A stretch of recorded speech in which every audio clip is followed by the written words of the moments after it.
नरक की भयावह यातना समाप्त हो चुकी है। हर एक चीख, हर दर्द और हर पश्चाताप अब आत्मा के मन में एक गहरे छाले की तरह दर्ज हो चुका है। अब आत्मा उस स्थिति में पहुंच चुकी है जहां उसे दो मार्गों में से एक चुनना है, पुनः जन्म या मोक्ष। गरुड़ पुराण में कहा गया है कि यह वह समय है जब आत्मा का संपूर्ण लेखा जोखा, हर कर्म, हर भावना और हर पश्चाताप सभी को तौलने की आवश्यकता होती है।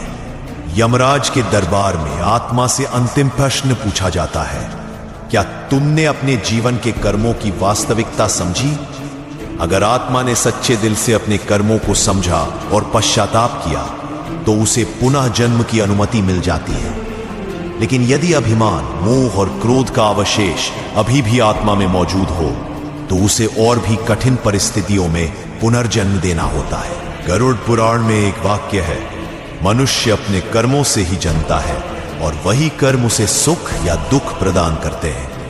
यह इस बात का संकेत है कि जीवन के प्रत्येक कर्म का हमारे जीवन पर गहरा प्रभाव होता है। पुनः जन्म का रहस्य, जो आत्माएं आत्मज्ञान प्राप्त कर चुकी होती हैं, उन्हें पुनः जन्म मिलता है, लेकिन हर नया जीवन पुराने कर्मों के अनुसार तय होता है। जिनका जीवन दया और सेवा से भरा होता है उन्हें सुखमय जीवन मिलता है। जिन्होंने जीवन में छल और धोखा किया उन्हें कठिन जीवन मिल सकता है। जो लोग सत्य और ज्ञान की खोज में रहते हैं उन्हें उच्च परिवारों में जन्म मिलता है ताकि वे अपने ज्ञान का विस्तार कर सकें। और फिर मोक्ष का मार्ग। मोक्ष वह स्थिति है जहां आत्मा संसार के बंधनों से पूरी तरह मुक्त हो जाती है।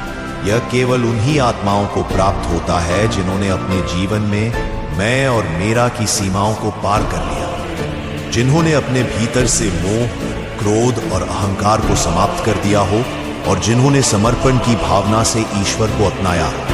गरुड़ पुराण में कहा गया है, ज्ञान के बिना मोक्ष संभव नहीं और शांति के बिना ज्ञान प्राप्त करना असंभव है। इसका मतलब है कि अगर आत्मा को मोक्ष प्राप्त करना है तो उसे ज्ञान की प्राप्ति और शांति की स्थिति में होना आवश्यक है।